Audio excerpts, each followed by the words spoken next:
बिस्मिल्लाहिर्रहमानिर्रहीम। Dear fellows, I am yours colleague Zafar Abbas Khan. आप तमाम दोस्तों को पता है कि हमने नैब सीलदार के इंटरव्यूज़ के लिए एक मैराथन सीरीज़ शुरू की थी, जिसमें हमने बहुत सारी वीडियोज़ अपलोड की उन कैंडिडेट्स के लिए जो नैब सीलदार का इंटरव्यू दे रहे थे। आजकल हम इसके फ़ीडबैक के तौर पर ऐसे तमाम दोस्त जिन्होंने बहुत अच्छी पोजीशन ली और ख़ास तौर से जो टॉपर्स थे, जिनमें मेरे बहुत प्यारा दोस्त जिनके साथ मेरा बड़ा इंटरेक्शन रहा, माज़ शरीफ, मोहम्मद माज़ शरीफ, उनका भी इंटरव्यू आपने देखा और भी कलीग से आपने इंटरव्यू देखे। अबू बकर जो मेरे बहुत प्यारे दोस्त हैं, उनका भी इंटरव्यू देख चुके हैं। ये एक्चुअली वो सेलिब्रेशंस हैं, ये एक्चुअली वो हमारी खुशी है, खुशी का इजहार है और तमाम दोस्तों के लिए एप्रिसिएशन और प्रोजेक्शन है कि उनके इतनी अच्छी अचीवमेंट पे, इतनी अच्छी पोजीशन पे हम उनके लिए कर रहे हैं। और ये एक तरह से इस चीज़ को भी रिकग्नाइज़ करती है, रिकमेंड करती है कि हमने जितना किया नैब सीलदार के लिए, उसमें कहीं ना कहीं कुछ ऐसा था कि जो इन दोस्तों को हेल्प आउट कर रहा था। अब मेरी कोशिश है कि जैसा कि नैब सीलदार के इंटरव्यूज़ ओवर हो गए हैं, बहुत सारे कलीग्स जो हैं वो लेक्चरर के इंटरव्यूज़ दे रहे हैं। एक सीरीज़ में अब लेक्चरर के रिज़ल्ट्स आना शुरू हो गए हैं। बहुत से दोस्तों के इंटरव्यूज़ हो चुके हैं, कुछ ऐसे कलीग्स हैं जिनके इंटरव्यूज़ चल रहे हैं और कुछ के अभी रिटन टेस्ट के रिज़ल्ट आने वाले हैं। मैंने कोशिश की है कि हम जैसे नैब सीलदार के लिए हमने एक सीरीज़ की, इसी तरह से हम लेक्चरर के इंटरव्यू के लिए भी एक सीरीज़ करें। मेरे बहुत सारे दोस्त भी मुझे ये मशवरा दे रहे थे, क्योंकि मेरा गवर्नमेंट डिग्री कॉलेज में 3 साल बतौर लेक्चरर इंटरनेशनल रिलेशंस पढ़ाने का एक्सपीरियंस है। तो मेरी कोशिश है कि मैं अपना एक्सपीरियंस, अपने तमाम दोस्तों का एक्सपीरियंस, ख़ास तौर से जो मेरा इंटरनेशनल रिलेशंस के हवाले से जो मेरा उस वक्त एक्सपीरियंस था, तो इन तमाम आपसे शेयर करूँ। आज का जो हमारा टॉपिक है, जैसा कि हमने कुछ वीडियोस ऑलरेडी कर ली हैं, कुछ अभी करने जा रहे हैं, तो आज मैंने जो टॉपिक लिया है ये एक बड़ा मल्टीफेरियस इशू है। और आप भी हमेशा जब इंटरव्यू की तैयारी कर रहे होते हैं तो ये देखा करें कि ऐसे इश्यूज़ को ज़रूर तैयार किया करें जो आपकी डे टू डे लाइफ को अफेक्ट कर रहा होता है। जो इश्यूज़ आपको अफेक्ट करते हैं वो यकीनन आपके ऑनरेबल ज्यूरी मेंबर्स जो हैं उनको भी अफेक्ट कर रहे होते हैं। और फिर उनकी ऑब्ज़र्वेशन, क्योंकि उनकी ऑब्ज़र्वेशन हमसे बहुत ज़्यादा होती है, तो वो उस एंगल से उसको ऑब्ज़र्व करते हैं और फिर क्वेश्चंस भी इन इश्यूज़ पे बन रहे होते हैं जो आपसे पूछे जाते हैं। यहाँ पे अपना आज का टॉपिक शुरू करने से पहले मैं एक डिस्क्लेमर दे दूँ कि मैं ये जो टॉपिक्स हैं ये उन दोस्तों के लिए तैयार कर रहा हूँ और उस एंगल से इसको तैयारी करवाने की कोशिश कर रहा हूँ कि जैसे आपसे इंटरव्यू में क्वेश्चंस पूछे जाएंगे। बहुत सारे दोस्त जिन्होंने PMS या CSS के लिए ऐसे टाइप की तैयारी करनी होती है तो उनको इसमें से डाटा मिल सकता है, इसमें से सपोर्ट मिल सकती है, लेकिन जो मेरी बेसिक जो पढ़ाने का एंगल होगा वो एक इंटरव्यू पॉइंट ऑफ व्यू से होगा कि इंटरव्यू में क्वेश्चंस कैसे किए जाते हैं और फिर आपने इंटरव्यू के दौरान इनका आंसर कैसे करना है। इसलिए इनकी सीक्वेंस या तरतीब भी बिल्कुल वही होगी जैसे इंटरव्यू में इसको पूछा जाता है। इसके अलावा हम जो टर्म्स यूज़ करेंगे ये ऐसी टर्म्स होंगी जो एक बड़ी इंटेलेक्चुअल क्लास में जो लोग होते हैं वो यूज़ कर रहे होते हैं। ये जो बड़ा एकेडमिक सर्कल है वहाँ पे ये टर्म्स या टर्मिनोलॉजीज़ यूज़ होती हैं, क्योंकि आपको तमाम दोस्तों को पता है कि हमारे ऑनरेबल ज्यूरी मेंबर्स जो है ये एक बड़ी क्लास से इनका ताल्लुक़ होता है, बहुत अच्छे ओहदों पे रह चुके होते हैं, बड़े बड़े ब्यूरोक्रेट्स होते हैं या फिर फ़ौज के बड़े ओहदे, जैसे कि हमारे चेयरमैन सर जनरल हैं। इसी तरह से बहुत से ऑनरेबल मेंबर्स जो हैं वो भी फ़ौज के बड़े ओहदों से आते हैं या फिर ब्यूरोक्रेसी के बड़े ओहदों से आते हैं। तो इसलिए हमारी कोशिश है कि हम उस इंटेलेक्चुअल क्लास, जो उस एकेडमिक सर्कल की जो टर्मिनोलॉजीज़ हैं वो भी उनको साथ साथ पढ़ते जाएँ, ताकि इंटरव्यू में आप उन तमाम टर्मिनोलॉजीज़ से फेमिलियर भी हों और ये टर्मिनोलॉजीज़ आप इंटरव्यू में यूज़ भी करें। आज का हमारा जो टॉपिक है ये एक ऐसा टॉपिक है जो बहुत मल्टीफेरियस है। ये आपकी इकोनॉमिक्स से रिलेटेड भी है, आपकी पॉलिटिकल साइंस से रिलेटेड भी है, आपकी जो मुआशी जो ज़िंदगी है उससे रिलेटेड भी है, आपकी सियासत को भी अफेक्ट कर रहा है और इसके अलावा बहुत आपकी जो डे टू डे लाइफ है, आपकी रोज़मर्रा ज़िंदगी है, उसको भी अफेक्ट कर रहा है। इसके अलावा इसका एक नेशनल आस्पेक्ट भी है और इंटरनेशनल आस्पेक्ट भी है। आज का हमारा जो इशू है वो है महंगाई। जिन पाकिस्तान हम देख रहे हैं कि पाकिस्तान में इस वक्त महंगाई, हर जगह पे महंगाई हमें देखने को नज़र आ रही है और न सिर्फ पाकिस्तान में बल्कि पूरी दुनिया में भी इस वक्त महंगाई की एक लहर है जो हर तरफ हमें नज़र आ रही है। इस तमाम को हम अपने इस टॉपिक में कवर करने की कोशिश करेंगे, क्योंकि इसमें से मैं ये एक्सपेक्ट कर रहा हूँ कि बहुत सारे जो क्वेश्चन हैं आपके वो महंगाई से रिलेटेड, जो आपके इशू से रिलेटेड जो डिफरेंट एस्पेक्ट्स हैं उन पर हो सकते हैं। तो आइए हम चलते हैं अपने टॉपिक की तरफ। हमारा आज का टॉपिक है पाकिस्तान में बढ़ती हुई महंगाई, इसकी वजूहात और इनका हल। अब मैं आपको यहाँ पे ये बता दूँ कि जहाँ जो ऑनरेबल पैनल है वो आपसे अगर ऐसे भी सवाल करता है तो आपने इसको प्रोफेशनल पॉइंट ऑफ व्यू से देख के प्रोफेशनल आंसर करना होता है। जब भी महंगाई की बात होती है तो इससे मुराद इन्फ्लेशन ली जाती है। यानी आज हम जहाँ कहते हैं कि महंगाई की बात करने लगे हैं और इस इशू को एड्रेस करने लगे हैं, तो हम इसको कहेंगे इन्फ्लेशन इन पाकिस्तान, यानी पाकिस्तान में होने वाली इन्फ्लेशन या अफरात ज़र। यहाँ पे मैं आपको एक और भी गुजारिश करता चलूँ कि जब भी आपने किसी टॉपिक को तैयार करना होता है तो सबसे पहले उसका कंपैरिजन तैयार किया करें, क्योंकि जब भी आपसे क्वेश्चंस किए जाते हैं तो या तो आपसे कंपैरिजन मांगा जाता है, या अगर कंपैरिजन नहीं भी मांगा जाता और आप एक अच्छा कंपैरिजन देते हैं तो आप जो आपका जवाब है उसको बड़ा वेट दिया जाता है और इस वेटेज में आपका स्कोर जो है वो भी इंक्रीज़ हो जाता है। सबसे पहले एक और चीज़ भी मैं यहाँ पे और क्लियर करता जाऊँ कि जब भी आप कंपैरिजन करते हैं तो आप अपने खित्ते का कंपैरिजन किया करें। मसलन पाकिस्तान की मिसाल भारत से देनी चाहिए, या बांग्लादेश से देनी चाहिए, या चाइना से, अफ़गानिस्तान, ईरान से देनी चाहिए, जो हमारे हमसाया ममालिक हैं। बहुत सारे बच्चे ये गलती करते हैं कि वो USA, कनाडा, UK, इसी तरह से यूरोपियन यूनियन के कंट्रीज़ जो हैं उनसे मिसालें देते हैं, वहाँ पे कंपैरिजन कराते हैं। तो ऑनरेबल पैनल जो है आपको यही एतराज़ कर रहा होता है कि हमारे और उनके दरमियान बहुत फ़र्क है और आप उनका कंपैरिजन ना करें। इसलिए हम कोशिश कर रहे हैं कि अपने खित्ते से ही जो महंगाई या इन्फ्लेशन का है सबसे पहले इसका कंपैरिजन देखते हैं और फिर आगे बढ़ते हैं। इस कंपैरिजन में एक तो साथ में आपको डाटा मिलता जाएगा, आप कोशिश करें कि साथ में इसके नोट्स लेते जाएं, क्योंकि ये रिटन टेस्ट अगर आपने देना है तो रिटन टेस्ट में भी ये डाटा आपके काम आ सकता है। क्योंकि आजकल PPSC या FPSC जो क्वेश्चंस कर रही है वो बिल्कुल सीधे सीधे वही पुराने जैसे जो हमारे पास पेपर्स में होते थे और फिर दोहराए जाते थे, अब ये पैटर्न ख़त्म हो गया। अब बिल्कुल नए सवाल लिए जाते हैं और ये बड़ी इन डेप्थ जाके लिए जाते हैं। इसमें डाटा से रिलेटेड बहुत सारे क्वेश्चंस होते हैं, इसलिए अगर आपने रिटन टेस्ट में भी देना है तो उसमें भी ये टॉपिक आपको बड़ा हेल्पफुल हो सकता है और इसमें इस्तेमाल जो हमने डाटा लिया है इसमें वो भी आपके लिए बड़ा हेल्पफुल हो सकता है। सबसे पहले हम कंपैरिजन की तरफ चलते हैं। इन्फ्लेशन इन पाकिस्तान में सबसे पहले हम देखते हैं कि पाकिस्तान में जो सख्त इन्फ्लेशन है ये 12.67% है, इंडिया में 7.01% है, बांग्लादेश में 5.9% है, चाइना में 2.2% है। और यहाँ पे मैं आपको इंगेज करना चाहूँगा, मैं आपसे ये गुजारिश करूँगा कि आपने नीचे कमेंट बॉक्स में हमें बताना है कि इस वक्त अफ़गानिस्तान में कितनी इन्फ्लेशन रेट है और ईरान में इन्फ्लेशन रेट कितना है। यहाँ पे मैं आपको चैलेंज ये करता चलूँ कि अगर आप ये समझ रहे हैं कि फ़ौरन आप गूगल करेंगे और आपके सामने 2022 के का जो डाटा है वो आ जाएगा, ऐसा नहीं होने वाला। आपको अच्छा खासा इस पर काम करना पड़ेगा और फिर जाके आपको इन्फ्लेशन रेट इन 2022 मिलेगा अफ़गानिस्तान का और ईरान का। लेकिन आपने शेयर ज़रूर करना है ताकि हमारी जो लिस्ट ऑफ कंपैरिजन है वो कंप्लीट हो जाए। इसके बाद हम देखते हैं कि USA में इन्फ्लेशन रेट इस वक्त 9.1% है। ऑल ओवर द वर्ल्ड अगर हम एवरेज देखें तो इस वक्त ऑल ओवर द वर्ल्ड जो एवरेज है वो 7.7% इन्फ्लेशन रेट है। अब यहाँ पे क्वेश्चन बनता है कि आप ज़रूर कहेंगे कि मैंने खुद ही कहा कि हमें अपने खित्ते से कंपैरिजन देना चाहिए और बाहर के जो कंट्रीज़ हैं उनको कोट नहीं करना चाहिए। तो यहाँ पे तो मैंने खुद USA दिया हुआ है, तो ये मैं आपको वजाहत करता चलूँ क्योंकि USA के पास 1944 के बाद डॉलर है और डॉलर एक ऐसी करेंसी है कि हम जितनी लोकल करेंसीज़ हैं उनका एक कंपैरिजन लेते हैं उस यार्ड स्टिक पे, उस क्राइटेरियन पे, जो स्टैंडर्ड पे, जो डॉलर का स्टैंडर्ड है। तो इसलिए ये ज़रूरी है कि हम USA में भी इन्फ्लेशन रेट देख लें। तो USA जो एक इस वक्त डेवलप्ड कंट्री है, लीडिंग मार्केट है, सुपर पावर है, तो वहाँ पे इन्फ्लेशन रेट 9.1% है। अब हम इस तमाम सूरत हाल में इस तमाम डाटा को अपने अगली गुफ्तगू में इस्तेमाल करेंगे। ऑल ओवर द वर्ल्ड जो हमने एवरेज निकाली है उसको सबसे पहले देख लेते हैं कि इस वक्त पूरी दुनिया में 7.7% इन्फ्लेशन रेट चल रहा है और ये है 2022 का। अगर हम सिर्फ 2 साल पीछे जाएं तो 2020 में जो इन्फ्लेशन रेट था वो 3.23% था, यानी 2020 में ये 3.23% से इस वक्त जो है वो इसने जंप लिया है और जंप करके ये 7.7% तक चला गया है, विच इज़ आलमोस्ट 40% हाई। और कहा जाता है कि inflation is 40 year high in much of the world, यानी पूरी जो दुनिया है उसमें इस वक्त तकरीबन 40% महंगाई हो चुकी है। यानी अगर हम ये कहते हैं कि पाकिस्तान में 12.67% इन्फ्लेशन रेट और महंगाई है तो इससे ये मुराद भी हम ले सकते हैं कि पूरी दुनिया जो है उसमें भी महंगाई ज़्यादा हो गई है और इन्फ्लेशन रेट जो है ऑल ओवर द वर्ल्ड भी ये बड़ा है। अब आगे हम देखते हैं कि इसकी वजह क्या है। ऑल ओवर द वर्ल्ड ये जो महंगाई एकदम से हो गई है, जो इन्फ्लेशन रेट इंक्रीज़ हुआ है 40% तक हुआ है, तो इसकी बड़ी वजह कोविड-19 पैंडेमिक है।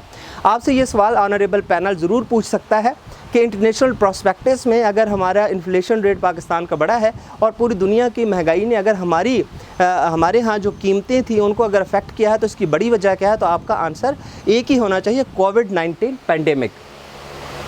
अब हम पाकिस्तान की तरफ आ जाते हैं। इस जब पूरे टेबल हमने देख लिया, पूरा कंपैरिजन देख लिया, तो इसमें हमने पहले ही देख चुके हैं कि 12.67% इस वक्त इन्फ्लेशन रेट पाकिस्तान में है और इसको कहते हैं कि डबल डिजिट इन्फ्लेशन। पाकिस्तान में इस वक्त डबल डिजिट इन्फ्लेशन चल रही है। अक्सर बच्चे छोटी छोटी बातों से भी वहाँ पे परेशान हो जाते हैं। जब आपसे डबल डिजिट इन्फ्लेशन कहा जाता है तो इससे मुराद सिंपल ही होती है कि 2 डिजिट, यानी 10, 11, 12, 13, 14 ऐसे ही जिसमें 2 डिजिट आ रहे होते हैं तो उसको डबल डिजिट कहते हैं। जैसे इस वक्त यूएसए में 9.1% है इन्फ्लेशन रेट, तो ये सिंगल डिजिट इन्फ्लेशन है।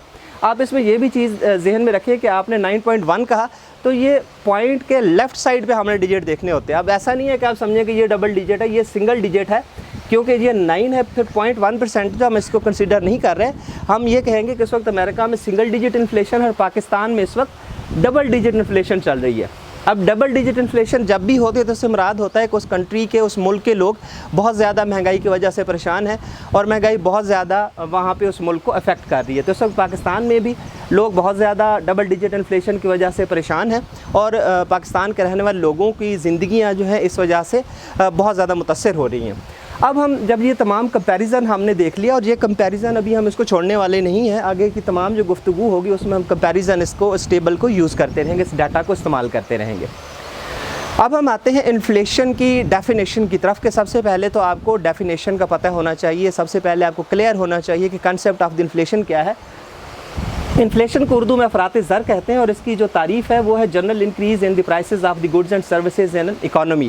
कि जब भी किसी मईशत के अंदर जो गुड्स एंड सर्विसेज हैं इनकी जो एक जनरल प्राइस लेवल है वो इंक्रीज़ हो जाए तो हम इसको इन्फ्लेशन कहते हैं। यानी ऐसा नहीं है कि अगर एक ही किसी कमोडिटी की, एक ही किसी गुड या सर्विसेज की अगर कीमत बढ़ गई है तो हम इसको इन्फ्लेशन नहीं कहते। हम इन्फ्लेशन कहते हैं कि general increase in the prices.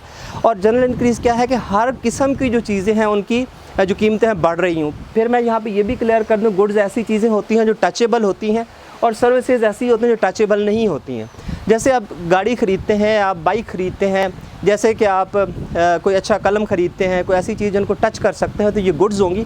और इसी तरह से अगर आप टीचर हैं, पढ़ा रहे हैं, आप डॉक्टर हैं, पढ़ा रहे हैं, तो ये आपकी सर्विसेज हैं, इनको टच नहीं किया जा सकता। तो दोनों किस्म की चीज़ें, गुड्स की कीमतें भी बढ़ जाएंगी और सर्विसेज की कीमतें भी बढ़ जाएंगी। अब हमने ये देखा कि ये इन्फ्लेशन की तारीफ़ थी। इसका उलट क्या है? उलट इसको होता है डिफ्लेशन, जिसे तफरीत ज़र कहते हैं। यानी इसमें तफरीत ज़र में क्या होता है कि general decrease in the prices of the goods and services in an economy, कि एक मईशत के अंदर जो general price level of the goods and services है वो एकदम से डिक्रीज़ हो जाता है। यहाँ पे मैं एक और भी गुजारिश करता चलूँ आपसे कि अक्सर बच्चे एक बड़ी मिस्टेक करते हैं, एक बड़ा ब्लंडर कहना चाहिए मारते हैं। वो ये होता है कि अक्सर जो बच्चे हैं वो हाइपर इन्फ्लेशन का लफ्ज़ यूज़ कर देते हैं। हाइपर इन्फ्लेशन का लफ्ज़ आपने कभी इन्फ्लेशन को बयान करते हुए यूज़ नहीं करना, क्योंकि ये एक एक्सट्रीम कंडीशन होती है। और एक्सट्रीम कंडीशन में क्या है कि हम देखते हैं कि इसमें जो वैल्यू ऑफ द करेंसी है वो बहुत ज़्यादा कम हो जाती है। करेंसी इतनी डी वैल्यू हो जाती है कि इसकी मिसालें हमें दुनिया में कभी कभी देखने को मिलती हैं। जैसे हम देखते हैं कि जब ग्लोबल रिसेशन चल रहा था 2008 में, तो ज़िम्बाब्वे में हमें हाइपर इन्फ्लेशन देखने को मिला। और फिर 2008 के बाद वेनेजुएला में 2016 से 2019 के दौरान हमें हाइपर इन्फ्लेशन देखने को मिला। और हाइपर इन्फ्लेशन एक ऐसी कंडीशन थी जिसमें 2008 में ज़िम्बाब्वे में करेंसी की ये पोजीशन हो गई थी कि $1 के अगेंस्ट सबसे पहले इन्होंने मिलियन के नोट छापे, फिर बिलियन को आखिर पे $1 ट्रिलियन का नोट भी इन्होंने छापा।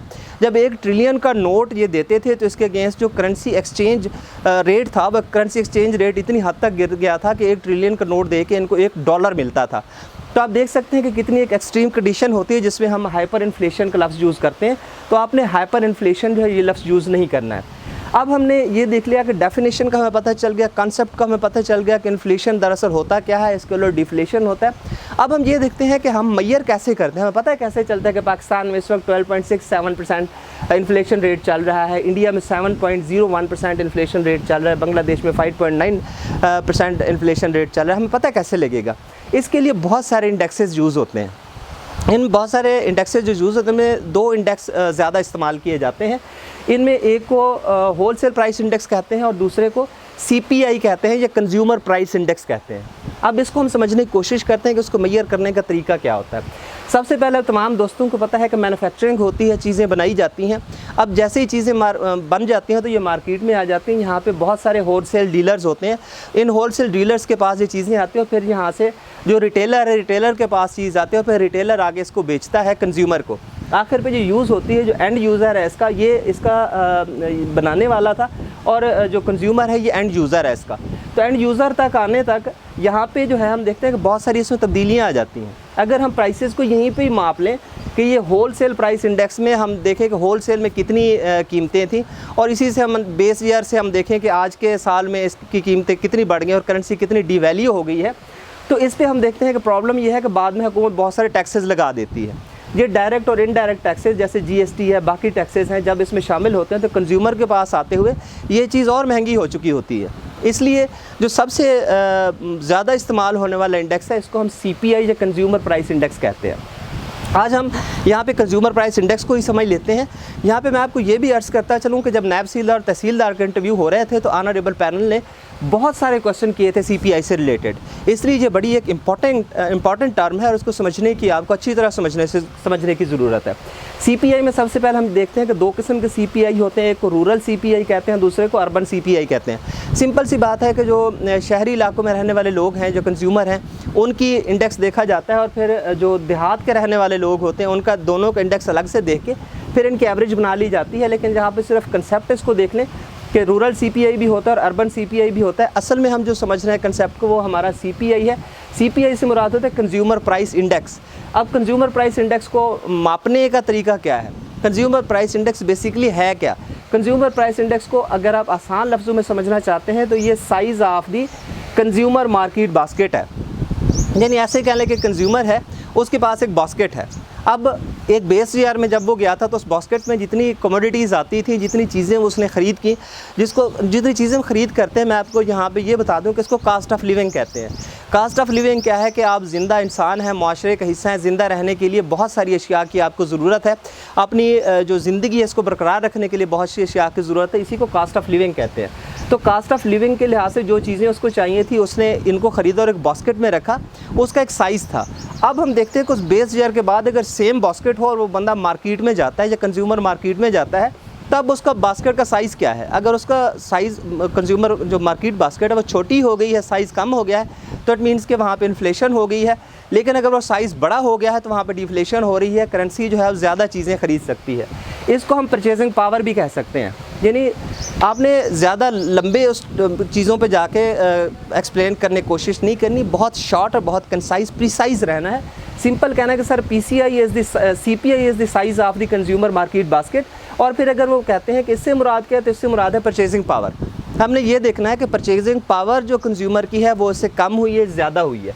अब हम जो CPI है, जो कंज्यूमर प्राइस इंडेक्स है, इसको थोड़ा सा मज़ीद समझ लेते हैं। इसमें हम ये देखते हैं कि डिफरेंट इंडेक्सेस इस्तेमाल हो रहे होते हैं। अब जब भी कास्ट ऑफ लिविंग की जैसे हमने बात की, तो कास्ट ऑफ लिविंग के लिए आपको बहुत सी चीज़ों की ज़रूरत होती है। जैसे आपको रहने के लिए घर की ज़रूरत है, आपको खुराक चाहिए, आपको इलेक्ट्रिसिटी चाहिए, इन तमाम को अलग अलग रख के इनके इंडेक्स बना लिए जाते हैं। जैसे आपका हाउस है तो इसका आपको रेंट देना पड़ेगा अगर आप किराए के घर में रहते हैं।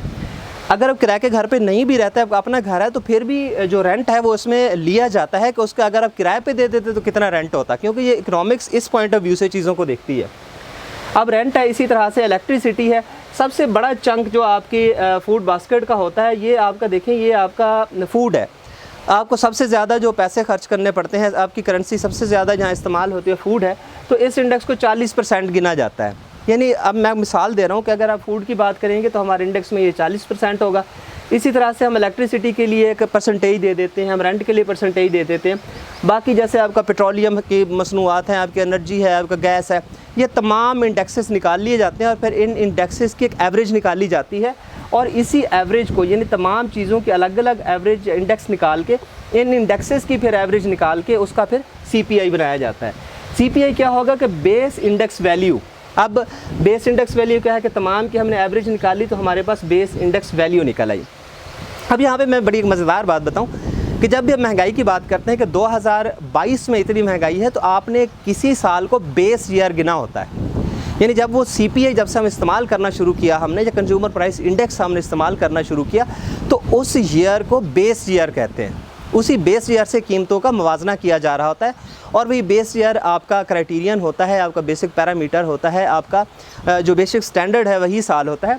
तो अब आपने कमेंट बॉक्स में ये ज़रूर बताना है कि पाकिस्तान में CPI या कंज्यूमर प्राइस इंडेक्स के लिए कौन से साल को हम बेस ईयर गिनते हैं। यानी जब हम कहते हैं कि पाकिस्तान में इस वक्त प्राइसेस 12.67% इन्फ्लेशन है, तो ये इन्फ्लेशन रेट हम किस साल को बेस ईयर बनाते हुए लेने हैं, उस ख़ास साल से आपने कमेंट करना है कि कौन सा साल था जिसे आप बेस ईयर के तौर पर हम लेते हैं CPI में। अब तक हमने देख लिया, कंपैरिजन देख लिया, इसकी डेफिनेशन देख ली, हमने ये भी देख लिया कि इसको हम इन्फ्लेशन रेट को हम मापते किस तरह से हैं, ये इन्फ्लेशन रेट हमें पता कैसे लगता है। अब हम आगे आते हैं, हम ये देखते हैं कि क्या इन्फ्लेशन रेट ज़ीरो होना चाहिए।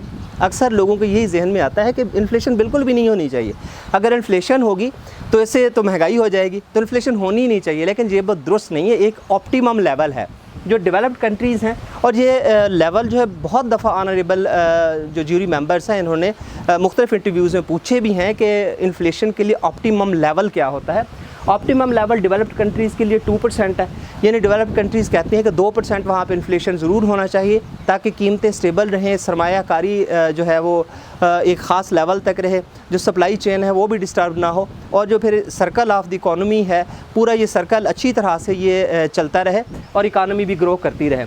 डेवलप्ड कंट्रीज़ के लिए ऑप्टिमम लेवल 2% है, डेवलपिंग कंट्रीज़ के लिए 3 to 4% है, यानी 3 से 4% तक होना चाहिए। जैसे अब देखें चाइना में इस वक्त 2.2% है, ये डेवलप्ड कंट्रीज़ से ये थोड़ा सा 2.2% ज़्यादा है, लेकिन ये जो डेवलपिंग कंट्रीज़ 3 से 4% इससे कम है। तो इस वक्त हम कह सकते हैं कि चाइना में इस वक्त एक ऑप्टिमम लेवल है और एक ऐसा इन्फ्लेशन का एक मेयार या स्टैंडर्ड मौजूद है कि जो एक मईशत के लिए ज़रूरी है। यहाँ पे एक चीज़ मैं आपको मज़ीद भी यहाँ पे अर्ज़ करता चलूँ, और आपके इंटरव्यू के दौरान बहुत खूबसूरत ये बात हो सकती है कि आप देखिए कि वुहान से ये स्टार्ट हुआ था, जो पेंडेमिक कोविड-19 है वुहान से स्टार्ट हुआ, सबसे पहले चाइना इससे अफेक्ट हुआ और फिर दुनिया मुतासर हुई। लेकिन अब देखिए कि चाइना में इस वक्त भी 2.2% इन्फ्लेशन है, और ये इन्फ्लेशन आज भी उन्होंने कंट्रोल में रखी हुई है, आज भी वहाँ पे चीज़ें बड़ी आसानी के साथ लोगों को दस्तयाब है, और आज भी महंगाई का इशू चाइना में नहीं है।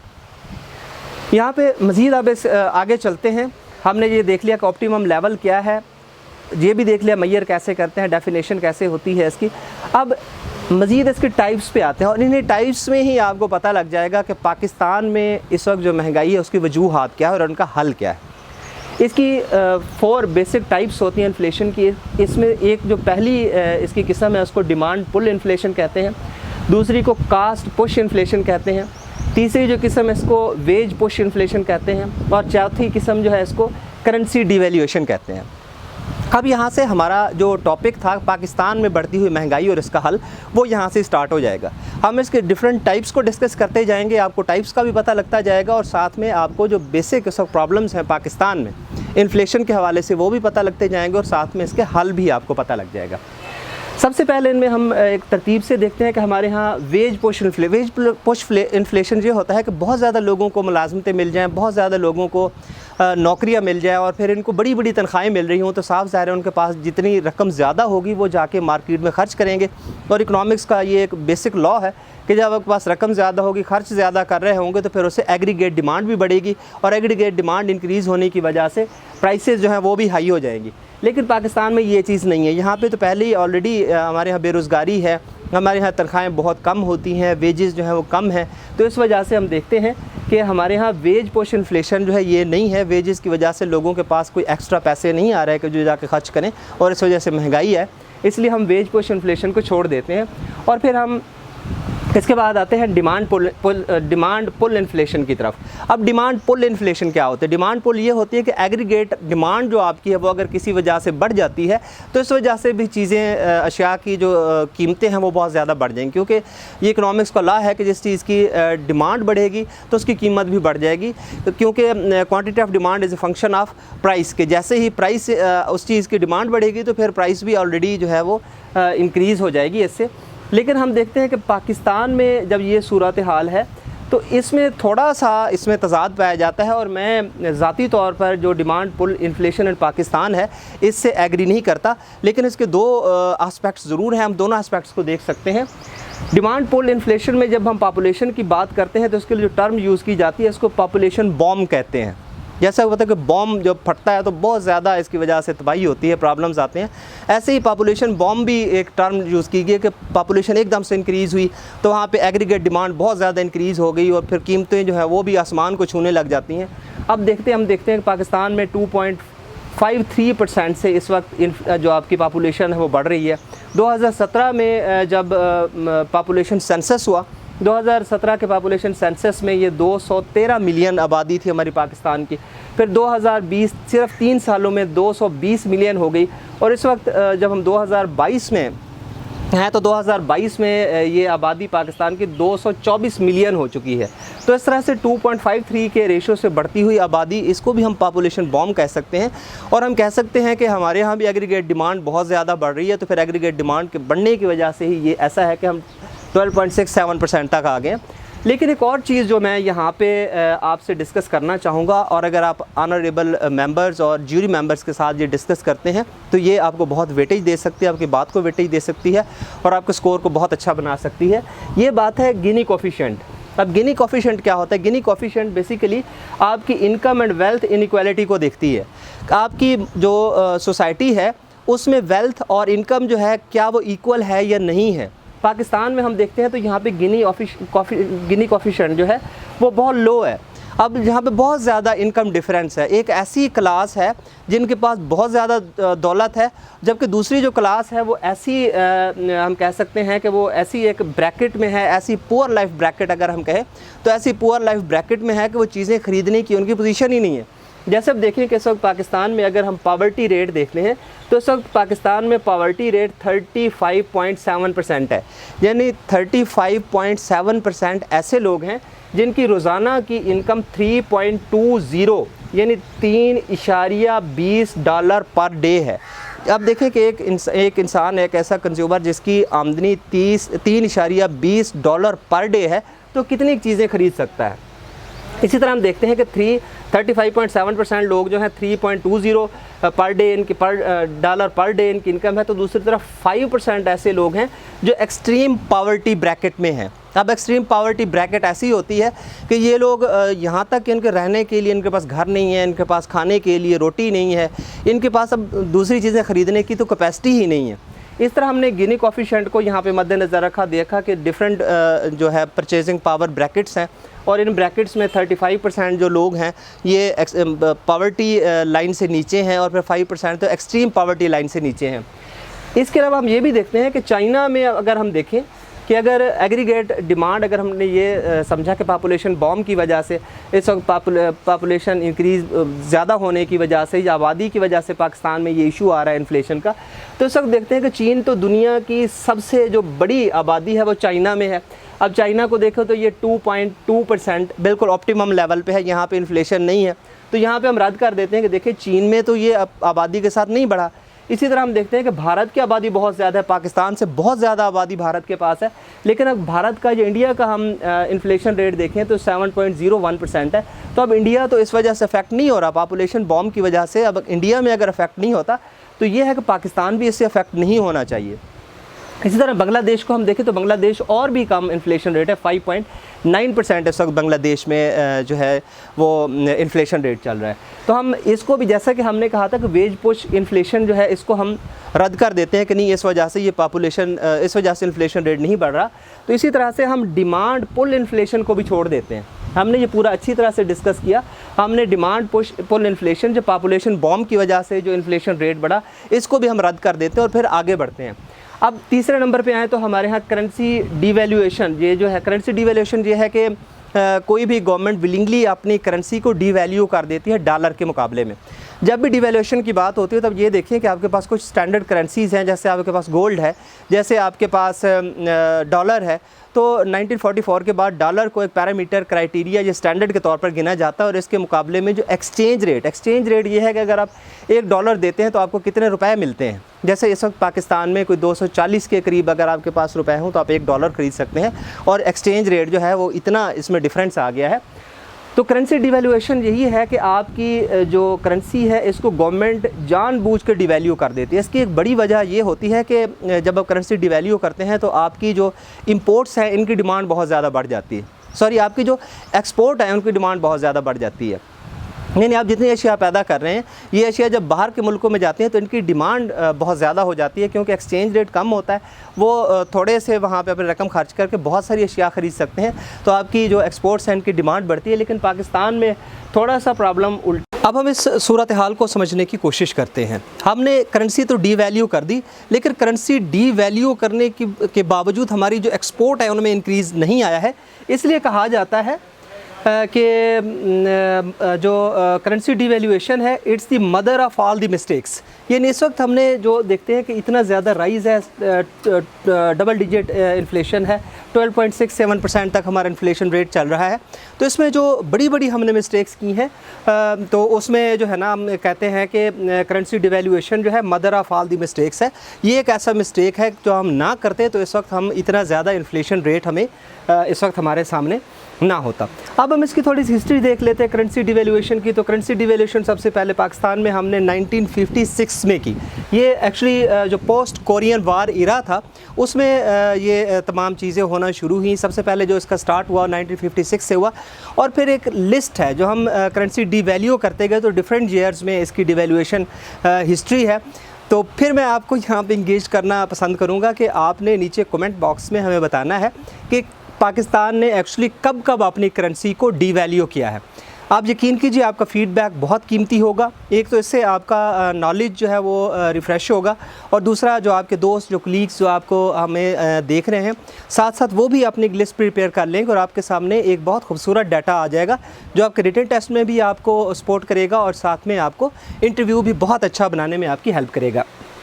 तो currency devaluation mother of all the mistakes 1956 और ये भी हमने देख लिया कि आफ्टर जो कोरियन वार थी इन तमाम सूरत हाल में ये हमारे सामने कमेंट भी आप कह दिए। अब हम आते हैं जो इसकी सबसे बड़ी रीज़न है। तीन हमने देख लिए, एक को हमने शुरू में रिजेक्ट कर दिया था कि वेज पुश इन्फ्लेशन जो है, वेज पुश इन्फ्लेशन ये कोई इशू नहीं है। फिर हमने ये कहा कि डिमांड पुल इन्फ्लेशन भी कोई बेसिक रीज़न नहीं है। लेकिन हम तीसरे नंबर पे जब करेंसी डिवैल्यूएशन आई तो इसको हमने कहा कि देखिए ये जो है mother of all the mistakes है। और फिर इसको हमने 1956 से ऑनवर्ड आपकी हेल्प से हम ये पूरी लिस्ट भी बनाएंगे कि कब कब ये करेंसी हमारी डिवैल्यू होती रही। असल इसका जो कोर है, जो असल रीज़न है, हम उस तरफ अब आते हैं। ये है, इसको कहते हैं कास्ट पुश इन्फ्लेशन। अब कास्ट पुश इन्फ्लेशन क्या होती है? जब भी आप कोई चीज़ बनाते हैं, मैन्युफैक्चरिंग करते हैं, जैसा कि हमने यहाँ पे देखा था कि पहले मैन्युफैक्चरिंग होती है, फिर ये होलसेल प्राइस इंडेक्स देखा जाता है, फिर आपका CPI देखा जाता है। तो सबसे पहली चीज़ मैन्युफैक्चरिंग है। मैन्युफैक्चरिंग में साफ ज़रा आपको कास्ट आती है। आपको रॉ मटेरियल चाहिए होता है, आपको ऐसी गुड्स चाहिए होती हैं जो अभी जिनको हम इंटरमीडिएट गुड्स कहते हैं कि जिनकी मदद से आप फाइनल प्रोडक्ट्स बनाते हैं। तो इन तमाम चीज़ों की कीमतों को अगर इकट्ठा कर लें तो ये एक कास्ट बन जाती है। यानी किसी भी मैन्युफैक्चरर को एक चीज़ बनाने के लिए मुख्तलिफ़ अशिया की ज़रूरत होती है, और इन तमाम अशिया को मिला के जो उसकी सारी कीमत आती है एक चीज़ के बनाने में, उसको कास्ट कहते हैं। अब पाकिस्तान में भी यही है कि एक मैन्युफैक्चरर डिफरेंट जब वो चीज़ें यूटिलाइज़ करता है या आखिर पे कंज्यूमर भी इवन यूटिलाइज़ करता है, तो इन चीज़ों में जब चीज़ों की कीमतें ही बढ़ जाती हैं तो फिर इससे कास्ट भी बढ़ जाती है, और इसके बाद जो कीमत है वो भी ऑटोमेटिकली इंक्रीज़ हो जाती है। इन तमाम चीज़ों में अगर हम देखें तो सबसे जो बड़ा इस वक्त अखराजात होते हैं जिनकी वजह से ये प्रॉब्लम आ रहे हैं वो तीन चीज़ें हैं। इनमें पहला POL है, दूसरा हमारा इलेक्ट्रिसिटी है, और तीसरी हमारी फूड की प्रोडक्ट्स है। आप तमाम दोस्तों को पता है कि इस वक्त एक बड़ा एनर्जी क्राइसिस चल रहा है कोविड-19 पैंडमिक के बाद का, जो पोस्ट इरा, जिसे हम post era of the covid pandemic कहते हैं। तो उसमें तेल की कीमतें बहुत ज़्यादा बढ़ गई हैं। अब तेल की कीमतों में बढ़ने की वजह से ये, और ये चीज़ जहन में रखें कि ये इंटरनेशनल मार्केट के साथ लिंक होती हैं। अब OPEC जो petroleum organisation of petroleum exporting countries है, ये इसकी डिमांड को कंट्रोल करते हैं, और फिर डिमांड और सप्लाई का जो चेन है, ये जो डिमांड और सप्लाई का मैकेनिज़्म है, इसको इस्तेमाल करते हुए ये फ़िक्स कराते हैं इंटरनेशनल मार्केट में कीमतें। इस वक्त इंटरनेशनल मार्केट में डिमांड बहुत ज़्यादा है, लेकिन इन्होंने सप्लाई जो है उसको कम किया हुआ है OPEC ने। कीमतें बहुत ज़्यादा हैं, इंटरनेशनल मार्केट, अब इसका हम अगर कंपैरिजन करना चाहें तो हम देखते हैं कि जब नवाज शरीफ साहब की हुकूमत थी तो उस वक्त $36 का एक बैरल मिल रहा था। यानी एक बैरल अगर आप क्रूड ऑयल का लेना चाहते थे तो क्रूड ऑयल एक बैरल की कीमत $36 थी।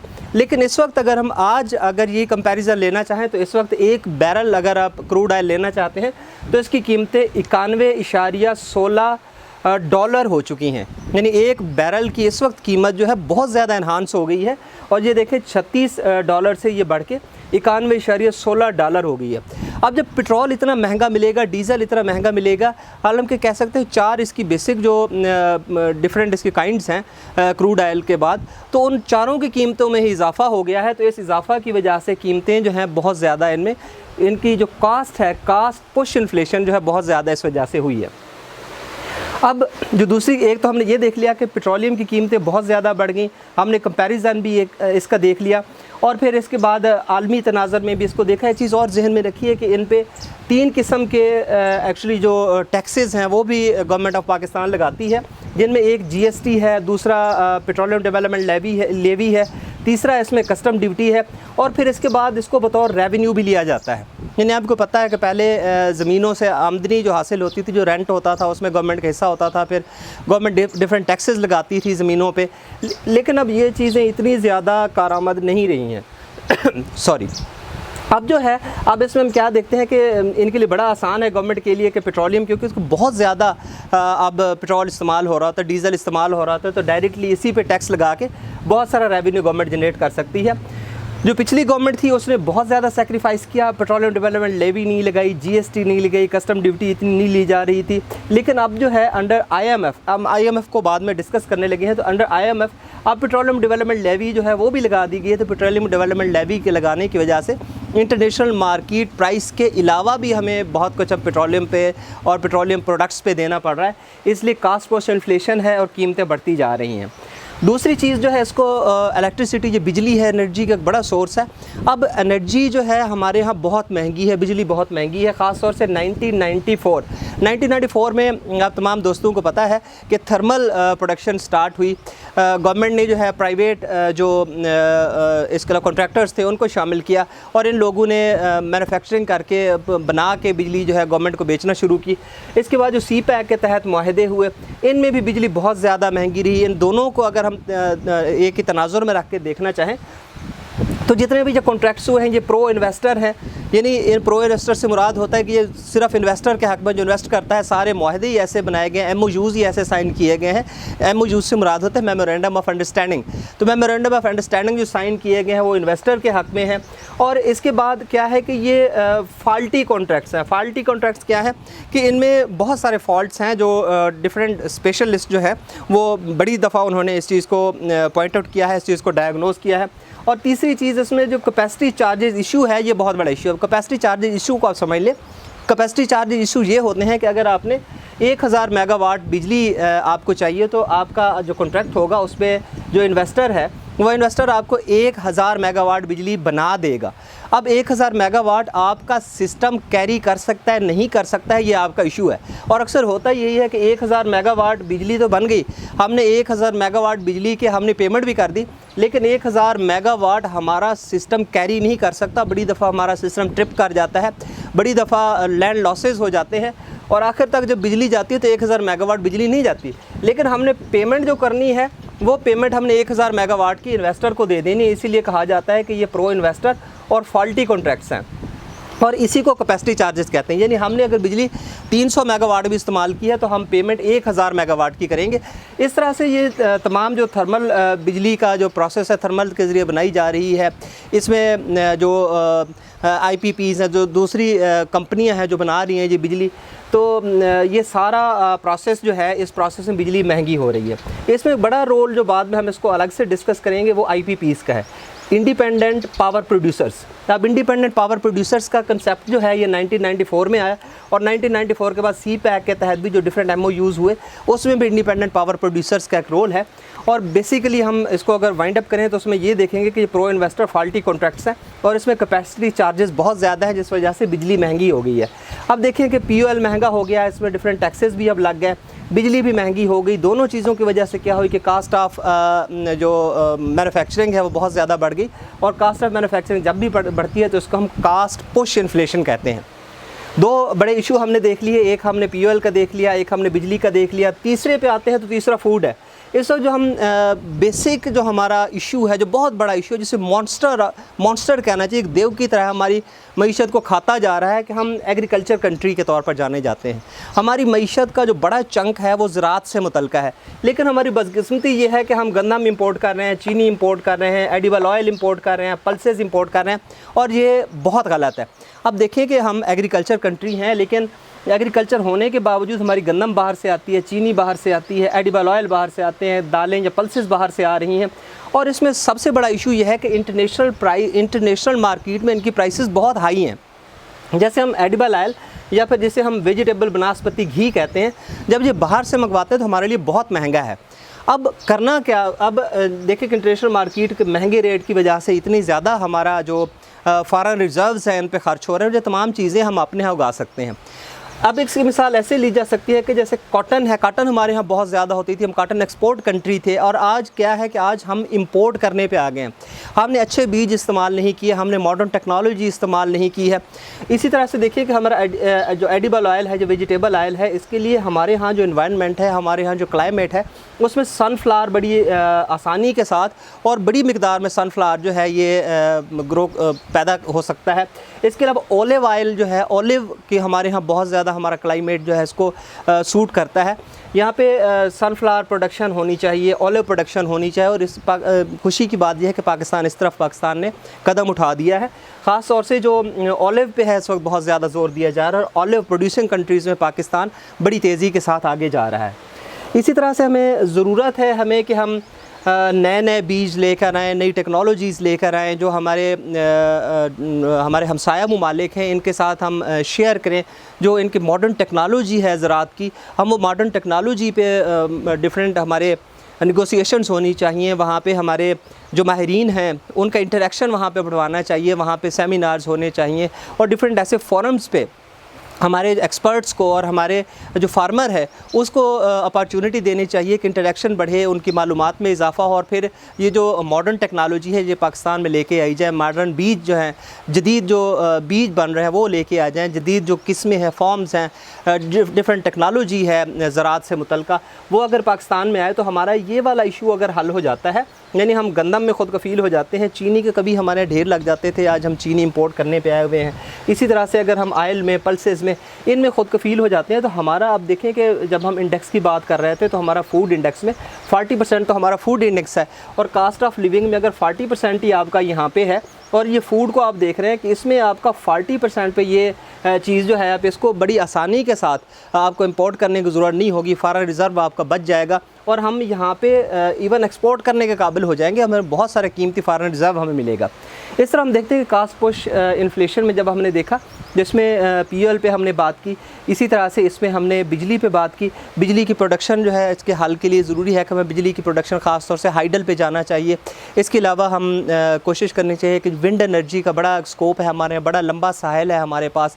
इसके अलावा हम सोलर एनर्जी के ज़रिए ये कर सकते हैं, डिफरेंट जो मॉडर्न टेक्नोलॉजीज़ हैं, न्यूक्लियर एनर्जी के ज़रिए से हम बिजली पैदा कर सकते हैं। ये इस तरफ हमें कदम उठाना होगा। फिर फूड को हमने डिस्कस कर लिया। अब इस तमाम चीज़ों के बाद हम एक और जो बड़ा इशू है इस वक्त पाकिस्तान के साथ, वो IMF का है। अब कीमतों में इजाफ़ा, IMF का भी इसमें बड़ा रोल है। अब हमारी मईशत इस वक्त इस स्टेज पे अब हम हैं कि जो हमारी करंट गवर्नमेंट है वो चाह रही है कि IMF के साथ जो हमारी, एक तो हमारा बेल आउट हो जाए, और दूसरा ये है कि हमारी जो बकाया रकम है वो भी हमें IMF से मिल जाए। इसके लिए हमारा स्टाफ लेवल एग्रीमेंट जो है वो IMF के साथ तय पा गया है। IMF के अंडर ही हमने ये PDL जो पेट्रोलियम डेवलपमेंट लेवी है, पहले हम नहीं लगा रहे थे। हमने ये जब पेट्रोल की बात कर रहे थे, ये डीज़ल की या पेट्रोल प्रोडक्ट्स की बात कर रहे थे, तो उसमें हमने कहा था कि डिफरेंट टैक्सेस लगते हैं, जिनमें GST है, पेट्रोलियम डेवलपमेंट लेवी है, कस्टम ड्यूटी है। तो इसमें पेट्रोलियम डेवलपमेंट लेवी अब गवर्नमेंट ने यहाँ पे लगा दी है।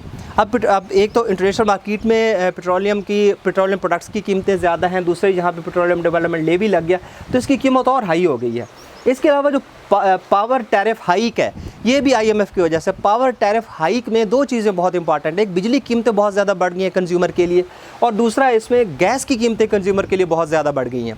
अब देखिए, बड़ी चीज़ें ये हैं जो इस्तेमाल करते हैं, कोई ऐसा घर नहीं जहाँ बिजली गैस इस्तेमाल ना हो रहा हो।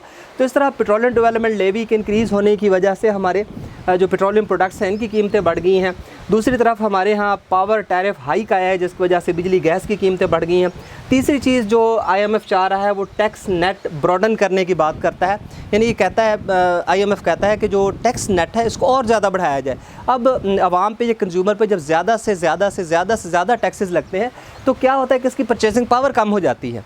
अब जब परचेजिंग पावर ही कम हो जाएगी तो फिर ऑटोमेटिकली हम इसको इन्फ्लेशन गिनेंगे, क्योंकि इन्फ्लेशन हमने यही देखा था कि जब कीमतें बढ़ती हैं तो इससे जो कंज्यूमर है उसकी परचेजिंग पावर कम हो जाती है।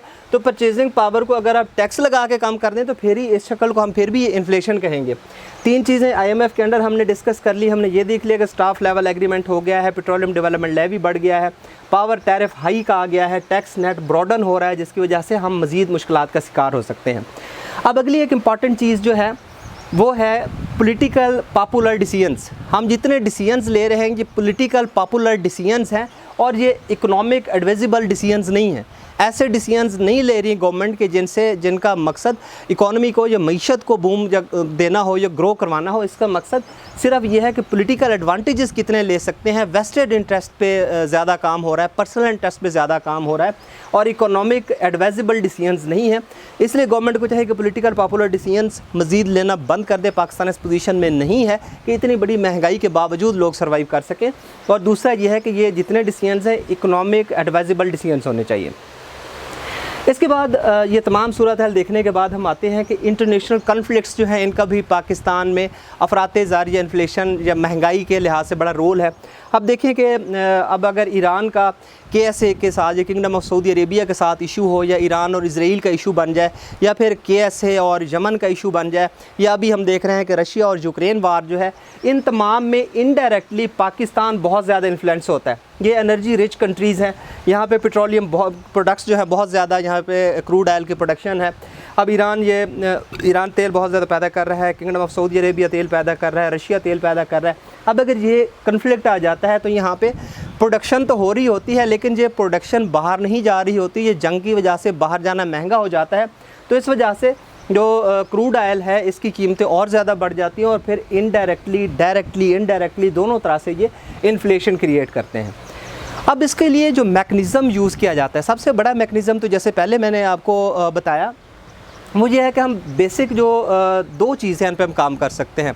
पेट्रोलियम प्रोडक्ट्स पे इंटरनेशनल मार्केट के साथ लिंक है, कोई भी गवर्नमेंट कुछ नहीं कर सकती है, लेकिन ये कर सकती है कि जल्द से जल्द हम IMF के चंगल से बाहर आ जाएं। हमें पेट्रोलियम डेवलपमेंट लेवी या इस किस्म के टैक्सेस लगाने की ज़रूरत ना हो। और फिर जो पावर टैरिफ हाइक है, यानी बिजली, एक तो अब यहाँ पे मैंने आपको पहले ही बता दिया कि IPPs की वजह से, CPEC के साथ में जो डिफरेंट हमारे MOU साइन हुए उनकी वजह से बिजली की प्रोडक्शन बहुत ज़्यादा महंगी हो गई है।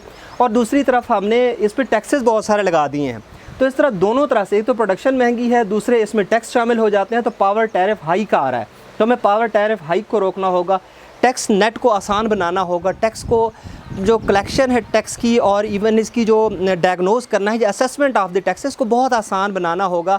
और इसको हम कोशिश करनी होगी कि एक कंज्यूमर पे या एक शख्स पे इतना टैक्स लगाया जाए जितनी उसकी इस्तेताअत है, उसकी इस्तेताअत से ज़्यादा कभी भी टैक्स नहीं लगाना चाहिए। और फिर इसको जिसे एड वैलोरम टैक्स कहते हैं, यानी वैल्यू के साथ एक बंदा है वो बहुत ज़्यादा, अगर उसके पास दौलत है तो उस पर ज़्यादा टैक्स लगना चाहिए। फिर गरीब अगर नीचे आता है तो गरीब पे इसकी शरह कम होती जानी चाहिए। बिल्कुल ऐसे ही जैसे इस्लामिक इकोनॉमिक्स को हम पढ़ते हैं तो इस्लाम जैसे जैसे करता है बहुत खूबसूरत एक टैक्स का सिस्टम है। तो इस्लामिक टैक्स सिस्टम को अगर हम फॉलो करते हैं तो यहाँ पे हम कामयाब हो सकते हैं। अब एक तो हमने ये चीज़ें देखी, दूसरा हमने यहाँ पे फूड पे हमने कहा था कि प्रोडक्शन हमें बढ़ानी चाहिए।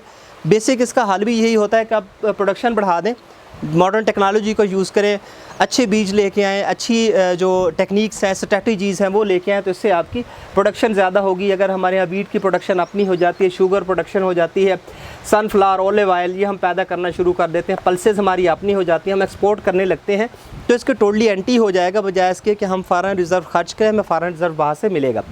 जो शॉर्ट टर्म ये है, लेकिन ये चीज़ें लॉन्ग टर्म हैं। अब शॉर्ट टर्म हम क्या है, शॉर्ट टर्म के लिए जो मैकेनिज़्म इस्तेमाल किया जाता है उसको डीसी कंट्रोल रेट मैकेनिज़्म कहते हैं।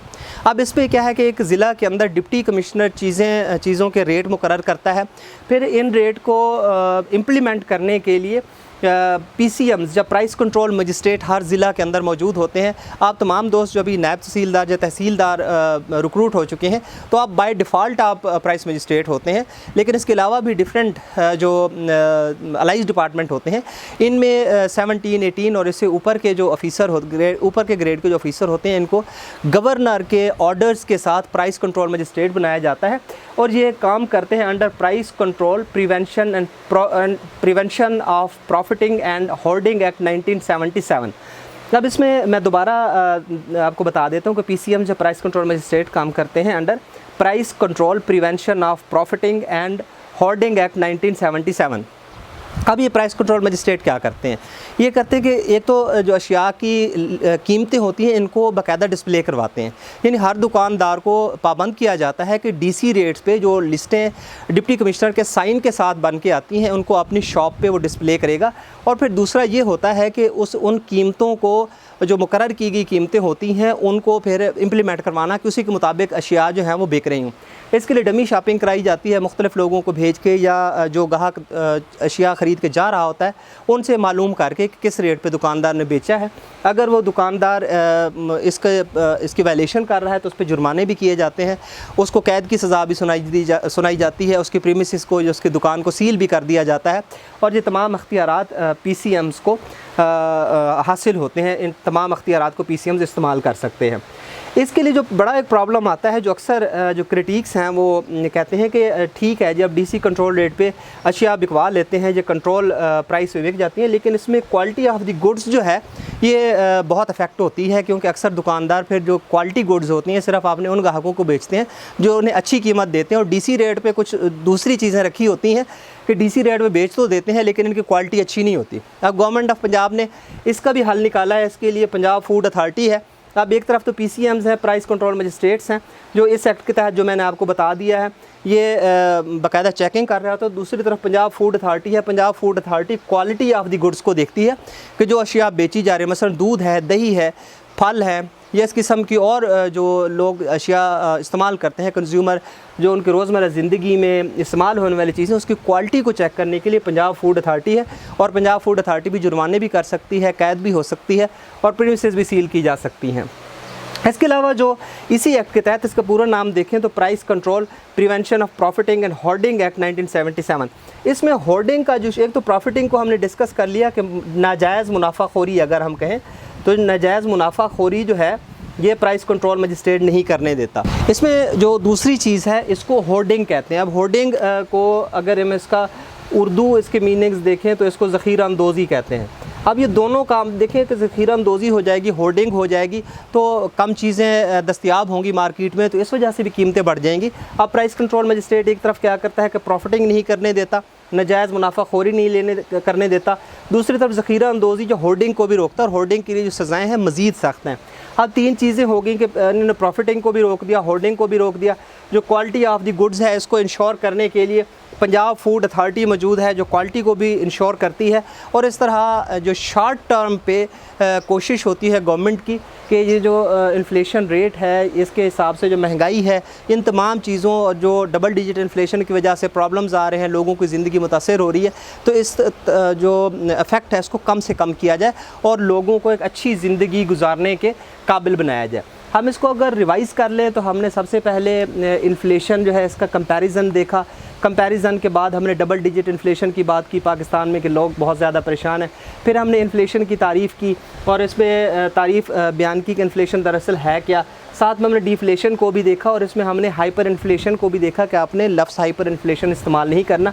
फिर हमने देखा कि इन्फ्लेशन को हम डिफरेंट जो इंडेक्सेस हैं इनके ज़रिए किस तरह से मालूम कर सकते हैं। ऑप्टिमल लेवल की हमने बात की कि कितने % पे ऑप्टिमल लेवल होता है। फिर हमने इसकी 4 जो किस्में हैं, यानी demand pull inflation, cost push inflation, wage push inflation और फिर करेंसी डिवैल्यूएशन, इन तमाम पे हमने बात कर ली। IMF पे भी हमने बात कर ली। हमने इसके बाद जो मैकेनिज़म्स हैं जिनमें पहले हमने ये देखा कि इंटरनेशनल कॉन्फ्लिक्ट्स जो इनका क्या असर होता है। फिर हमने लॉन्ग टर्म इसका जो हल है उस पर भी बात की। शॉर्ट टर्म मैकेनिज़्म भी देखा कि शॉर्ट टर्म मैकेनिज़्म क्या हो सकता है। आखिर पे मैं आपसे एक बड़ी डिबेटेबल चीज़ है जो अब जब भी महंगाई के बारे में, इन्फ्लेशन के बारे में पढ़ते हैं तो बड़ी डिबेट जिस पे चलती है, वो आपसे मैं डिस्कस करना चाहूँगा। इसको कहते हैं, ये आपसे बड़ी दफ़ा इंटरव्यू में भी ये क्वेश्चन होता है, इसलिए आपको अच्छी तरह से इस पे काम करना है। इसे कहते हैं लिक्विडिटी इंजेक्शन। अब लिक्विडिटी इंजेक्शन क्या होता है? लिक्विडिटी इंजेक्शन ये होता है कि गवर्नमेंट डिफरेंट स्कीम्स के तहत, जैसे बिस्प है या बेनज़ीर इनकम सपोर्ट प्रोग्राम है, या PTI ने जो स्कीमें शुरू की हैं, इसके ज़रिए से गरीब लोगों को नकद रकम दी जाती है। यानी जैसे PTI गवर्नमेंट ने लोगों को कुछ ख़ास अरसे के बाद 14,000 रुपये ये देते थे। इस तरह से बिस्प जो है या बेनज़ीर इनकम सपोर्ट प्रोग्राम है, ये लोगों को पैसे देती थी। तो अक्सर ये बहस चलती है कि क्योंकि ये लोग एक पुअर ब्रैकेट में हैं, ये ऐसे लोग हैं कि जिनके पास पैसा आता है फ़ौरी तौर पर ये पैसा खर्च करते हैं, और इसके बाद ये है कि इनकी परचेजिंग पावर क्योंकि बहुत ज़्यादा कम होती है, जैसे ही इनके पास पैसे आते हैं इनकी परचेजिंग पावर बढ़ती है, फ़ौरन मार्केट में पैसा जाता है, और इतना ज़्यादा पैसा जो बिस्प के अंडर या PTI के अंडर आता है, उसको मैं आपको ये टर्म क्लियर करा दूं कि इसको लिक्विडिटी इंजेक्शन कहते हैं। अब लिक्विडिटी इंजेक्शन ये है कि गवर्नमेंट ने बगैर कोई काम किए, बगैर किसी उनसे कुछ सर्विस लिए, उनको बहुत सारा पैसा दे दिया। अब पैसा मार्केट में आ गया, तो इससे आपको पता है कि जो इकोनॉमिक की टर्म में अगर हम कहें तो उसको मनी सप्लाई कहते हैं। अब मनी सप्लाई जो है मार्केट में बढ़ गई। मनी सप्लाई के बढ़ने की वजह से परचेजिंग पावर, जो पुअर ब्रैकेट के लोग हैं, इनकी परचेजिंग पावर बढ़ने की वजह से फ़ौरन ये पैसा मार्केट में आया और इसने इन्फ्लेशन रेट को इंक्रीज़ किया। लेकिन कुछ लोग कहते हैं कि ये लिक्विडिटी इंजेक्शन मईशत के लिए बहुत ज़रूरी होता है। हम मईशत में अशिया की मैन्युफैक्चरिंग तब भी होगी जब इनके जो मैन्युफैक्चरर है, जो इन्वेस्टर है, उसको पैसा मिलेगा, उसको मुनाफा मिलेगा। अगर उसको जो प्रॉफिट है वो भी ना मिल रहा हो, उसकी जो इन्वेस्टमेंट है उसका भी पूरी तरह से उसको रिवार्ड ना मिल रहा हो, तो फिर इन्वेस्टर इन्वेस्ट ही नहीं करता और आपकी इकॉनमी जो है वो कोलैप्स करने लगती है। इसलिए लिक्विडिटी इंजेक्शन बहुत ज़रूरी होते हैं। आपने नीचे कमेंट बॉक्स में ज़रूर बताना है कि बिस्प या PTI गवर्नमेंट के जो इनिशिएटिव्स हैं, इनके ज़रिए जो पैसा आता है, क्या इनसे इन्फ्लेशन रेट बढ़ता है या नहीं बढ़ता है, और क्या ये जो इकनॉमी, जो आपकी इकोनॉमिक्स का, इकॉनमी का जो सर्कल है, जो पहिया है आपकी मईशत का, इसके चलाने के लिए लिक्विडिटी इंजेक्शन की कितनी ज़रूरत होती है। कमेंट बॉक्स में आपने इस डिबेट पे ज़रूर कमेंट करना है। आज की वीडियो यकीनन एक लेंथी वीडियो थी, लेकिन मैंने कोशिश की है कि आपको हर एंगल से पाकिस्तान में जो महंगाई का इशू है या इन्फ्लेशन का जो इशू है, हर एंगल से इस बारे में तैयारी करवाई जाए, आपको डाटा भी दिया जाए, जो डिफरेंट टर्म्स यूज़ हो रही हैं इस वक्त जो एकेडमिक सर्कल्स में या इंटेलेक्चुअल क्लास जो टर्म्स यूज़ करते हैं, वो टर्म्स भी आपको बताई जाएँ और तमाम चीज़ों पे सैर हासिल आपसे बहस की जाए। इंशाअल्लाह बहुत सारे और करंट अफेयर के इश्यूज़, जैसे अभी ताइवान पे चाइना और अमेरिका का कन्फ्लिक्ट चल रहा है, या इसी तरह से जो बिल्कुल ऐसे करंट इश्यूज़ जो डे टू डे हैपनिंग्स हो रही हैं दुनिया में, इन पे मैं बहुत सारी वीडियोज़ आपके लिए लेके आऊँगा। साथ में मेरी कोशिश होगी कि मैं जो मॉडर्न टीचिंग मेथड्स हैं, मॉडर्न टीचिंग टेक्निक्स हैं, मॉडर्न टीचिंग स्ट्रेटजीज़ हैं, इन पे आपसे बात करूँ, और लेक्चरर के हवाले से आपको एनलाइटन करूँ कि कौन से ऐसे क्वेश्चंस हैं जो इस वक्त जो डिफरेंट पैनल चल रहे हैं, या डिफरेंट सब्जेक्ट्स के जो इंटरव्यूज़ हो रहे हैं, तो इनमें पैनल किस किस्म के क्वेश्चन कर रहा है, और कौन सा पैनलिस्ट जो ऑनरेबल जूरी मेंबर किस किस्म के क्वेश्चन कर रहा है, और कौन से क्वेश्चंस के हम आंसर किस किस तरह से तैयार करें ताकि हम बड़ा इंटरव्यू दे सकें और फिर अपने इंटरव्यू को क्रैक करते हुए टॉप करें। इतना ज़्यादा और इतना खूबसूरत, इतना अच्छा वक्त देने का आपका बहुत बहुत शुक्रिया। Thank you very much. अल्लाह हाफ़िज़।